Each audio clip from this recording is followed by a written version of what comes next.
찬양 그리세 어린 양께 영원 영원히 감사해 감사해 고통과 눈물 없는 곳 열어주시리 감사해 모든 만물 새롭게 되는 그날 주시리 그날에 열방과 모든 민족들 주 찬양하리 새하늘과 새 땅에 그날 기뻐 노래하리 처음부터 감사드리세. 감사드리세 우리 주께 크신 사랑 베푸셨네 찬양 드리세 어린 양께 영원 영원히 한 번 더 감사. 감사드리세 우리 주께 크신 사랑 베푸셨네 찬양 드리세 어린 양께 영원 영원히 한 목소리로 감사합시다. 감사해 고통과 눈물 없는 곳 열어주시리 감사해 모든 만물 새롭게 되는 그날 주시리 저는 이제 이 나눔교회를 처음 나와서 이제 저기 목사님을 처음 뵙고 사실 많이 좋았습니다. 그래 이제 아버지 같고 형님 같으신 안녕하세요. 그리고 이제 성도님들께 안녕하세요.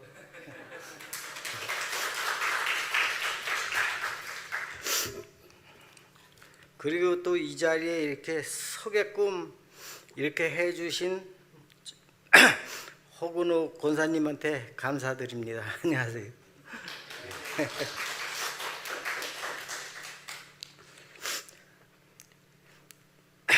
예수님을 영접하여 새 생명으로 거듭난 최권용 집사입니다.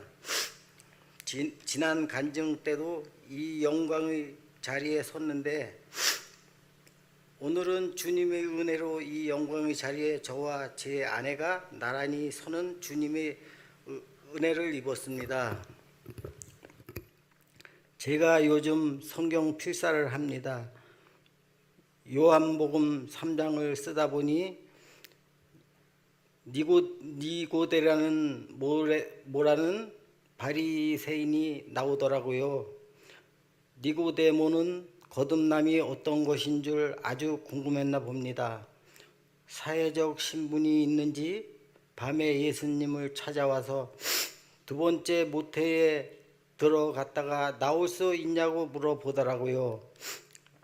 니고데모가 그렇게 알고 싶었던 거듭남을 저는 체험했습니다. 그림 1:1 전도를 통하여 주님을 영접했고 수술할 때 주님의 은혜로 천국과 지옥을 보게 되면서 거듭남의 은혜를 받았습니다. 제 나이 63세에 저는 영적으로 거듭났습니다. 벌써 2년이 지났네요. 사람은 2번 태어나고 난다고 합니다. 한 번은 모태에서 태어나는 것입니다. 또 한 번은 주님의 구주 영접하면서 영적으로 태어나는 것입니다. 요한복음 1장 12절에 영접하는 자 곧 그 이름 믿는 자들에게는 하나님의 자녀가 되는 권세를 주셨다고 말씀하십니다.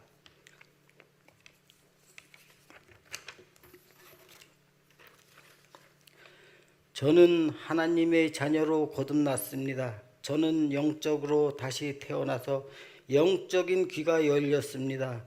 저는 목사님의 말씀에 은혜를 받습니다. 어떨 때는 찬양대와 찬송을 할 때 은혜에 푹 잠기기도 합니다. 성가대의 찬양 소리를 들을 때는 내가 천국에 있는 느낌이 들을 때도 있습니다. 저는 거듭나서 영적인 귀가 열린 것 것이 확실합니다. 저희 가정에 일어난 주님의 사랑을 나누겠습니다. 저는 남편 최건영 집사의 교회를 안 다닐 때는 그땐 진짜 하루에 서로 말 한마디도 안 할 때가 있었습니다. 저희 부부는 대화를 안 하는 부부였습니다. 그냥 벌레 보듯이, 이건 조금 심한 표현 같고요. 그 정도는 아니었지만 서로 무신경하고 살아갔던 부부였습니다. 제 마음은 솔직히 말해서 헤어지면 나 혼자 살 수 있다는 그런 마음을 항상 품고 살았습니다. 그런데 밖으로만 나돌던 남편이 예수님을 만나 거듭났습니다. 그런데 제 마음에 생각지도 못한 변화가 일어났습니다. 제가 요즘 남편을 보면 막 설렙니다.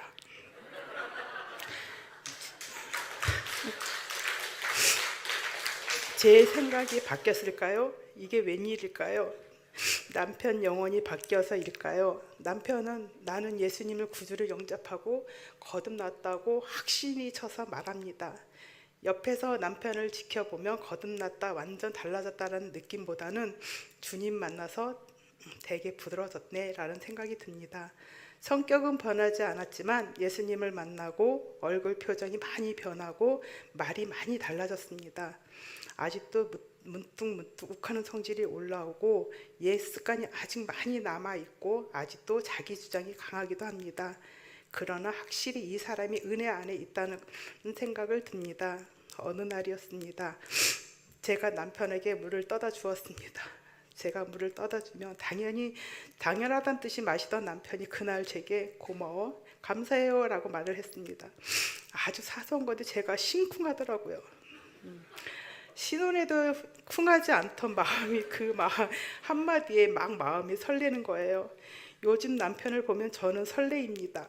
솔직히 말해서 30대에도 설레지 않던 마음이 설레입니다.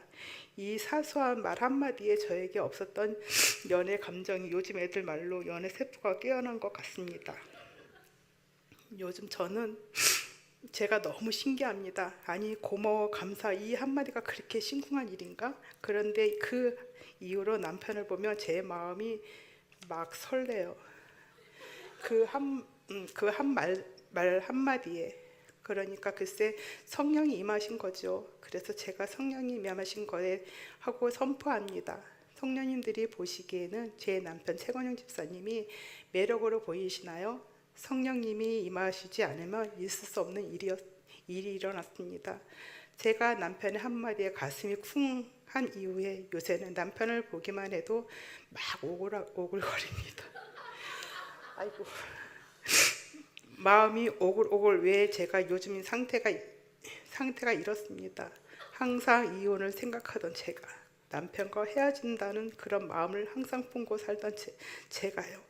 20대도 30대도 40대도 없던 설레임을 남편을 보고 느낍니다. 저는 확신합니다. 성령님이 오셨다고요. 우리 그림 1:1 권사님, 장로님, 집사님, 스태프분들 모두 감사합니다. 저를 찬양팀 스텝으로 맞아주셔서요. 제가 수요 예배 후 스텝 기도 모임에 참여하고 느낀 점을 말씀드리자면, 스태프분들은 신청하여 듣고 계신 성도님들의 이름 한 분 한 분을 부르며 간절히 기도를 하십니다. 여기 계신 모든 분들이 열매를 맺고 그 열매가 또다시 열매 맺기를 원하며 더 나은 전도를 하기 위해 기도하며 말씀들을 나누십니다. 스태프분들은 노력과 시간을 들여 저희를 섬겨주십니다. 그저 쉽게 신청만 하면 들을 수 있는 강의라고 여기지 말아주시고 하나하나 진심을 전하고 있다는 것을 꼭 알아주세요. 한 번 듣는 것만으로 많이 부족할 수 있습니다. 교회에서 그림 1:1 세미나가 열릴 때마다 찾아오셔서 들어주세요. 한 번 듣고, 두 번 듣고, 세 번 듣고 계속 달라지실 겁니다. 저는 가족으로, 자식으로서 당연한 도리라고 생각하며 제가 감당하기도 벅찬 돈을 벌기 위해 점점 돈의 노예가 되고 말았습니다. 물질의 가난도 고통스럽고 벅찬데 친정 식구들은 정신적으로도 저를 버겁게 했습니다. 가족 간의 불화, 비난, 욕설, 싸움의 상황이 벌어지면 그것 또한 제가 중재자가 되어야 했습니다.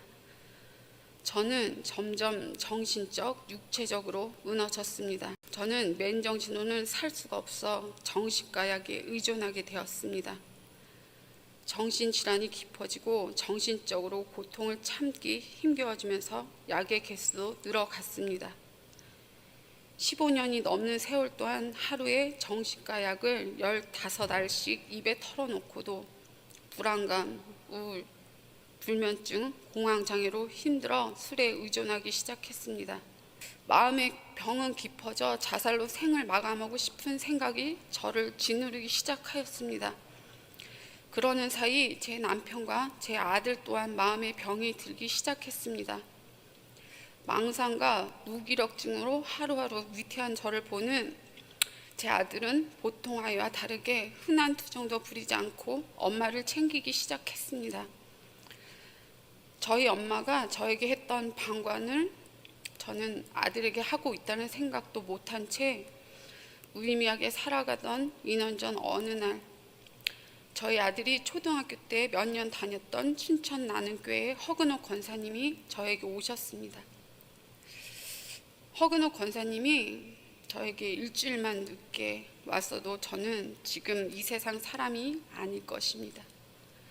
그때 저는 내가 아무리 발버둥을 쳐도 나의 환경은 지금보다 나아지지 않아 라고 생각하며 망상과 낙심 가운데 매일 자살을 생각하고 있었던 때였습니다.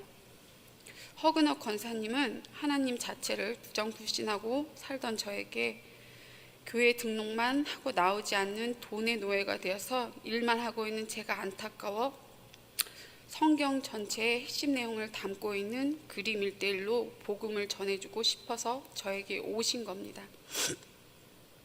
약물에 취해 어떤 판단도 못하고 있는 저를 포기하지 않고 그림 1:1 일과를 8번이나 해주셨습니다. 권사님을 만나던 어느 날 권사님은 나에게 돈만 벌다 죽을래? 하고 말했습니다. 다른 사람이 그렇게 말했다면 저는 그 사람을 다시는 안 봤을 겁니다. 그런데 허근호 권사님의 말을 듣고 저는 내가 진짜 돈만 벌다 죽겠구나. 근데 나 이제 어떻게 하지? 라는 생각이 들었습니다. 저는 권사님 저 한 번만 잡아주세요 하고 말했습니다.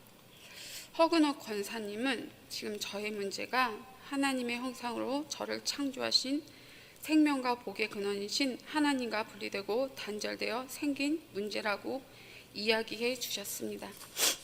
반신반의했지만 지푸라기도 잡고 싶었던 저는 하나님을 만나고 싶다는 생각을 갖고 간절한 마음으로 기도를 시작하게 됩니다. 제발 살려달라고, 자살 안 하게 해달라고, 지옥에 떨어지기 싫다고 눈물로 간구하였습니다. 허근호 권사님은 저에게 목사님 말씀을 잘 알아들으려면 교회에서 쓰는 용어를 알아야 하니 로마서를 읽자. 로마서는 16장까지밖에 없으니 매일 한 번씩 100번을 읽자고 했습니다. 저는 로마서 내용도 모르면서 매일 일독 도전을 하였습니다. 부지런히 성경을 읽은 날은 4독, 3독을 하면서 저는 로마서 100독을 60일 만에 끝냈습니다. 100번을 읽고 나니 로마서는 100번 읽을 말씀이 아니구나. 앞으로도 매일 읽고 아예 암송을 해야겠다는 생각이 들었습니다. 저는 조그마한 노트를 사서 로마서를 다 썼습니다. 가방에 넣고 다니면서 계속 읽고 암송하고 싶었습니다. 저는 허근호 권사님한테 자주 전화해서 권사님 저 성경 어디 읽을까요? 하고 묻고는 권사님이 읽으라는 성경을 열심히 읽었습니다. 기도하고 예배드리고 성경 말씀을 읽으면서 살던 어느 날 히브리서 13장 5절 말씀, 돈을 사랑하지 말고 있는 바를 족한 줄로 알라. 그가 친히 말씀하시기를 내가 결코 너희를 버리지 아니하고 너희를 떠나지 아니하리라 하셨느니라 하는 말씀이 제 마음에 크게 들려왔습니다. 그리고 하나님께서 내가 문제라고 생각했던 것들을 나에게 맡기렴. 나는 전지전능하고 못하는 게 없단다. 창조주인 나를 믿어보렴 하는 영의 음성을 들려주셨습니다. 저는 저의 모든 걸 오로지 하나님께 맡기기 시작했습니다. 하나님이 일해주세요. 하나님이 일해주세요. 제가 할 수 있는 게 아무것도 없습니다 하고 고백했습니다. 그러면서 어느 날부터 제가 인지하지 못할 정도로 제가 변하기 시작했습니다. 여호와의 라파 하나님이 저에게 오신 것입니다. 나의 문제, 환경은 바뀌지 않았는데 오로지 하나님께 집중하고 모든 문제를 하나님께 맡긴 후로부터 불안이 평안으로, 우울이 기쁨으로, 불면증이 꿀잠으로, 공황장애가 웃음보로 바뀌었습니다. 저는 서서히 약을 줄여 나갔습니다. 지금 저는 정신과 약을 3알 먹고 있습니다. 그와 동시에 회개가 폭포수처럼 쏟아져 나오게 되었습니다. 어느 날 주님께서 내가 괴로워하는 문제 말고 내 주변에 있는 것이 무엇이 있나 보렴 하는 마음을 주셨습니다. 제 주변에는 하나님이 주신 아주 복된 사랑과 복된 것들이 많이 있었습니다. 그제서야 저는 하나님이 저에게 주지 않으신 것보다 주신 게 너무 많다는 걸 깨닫게 되었습니다.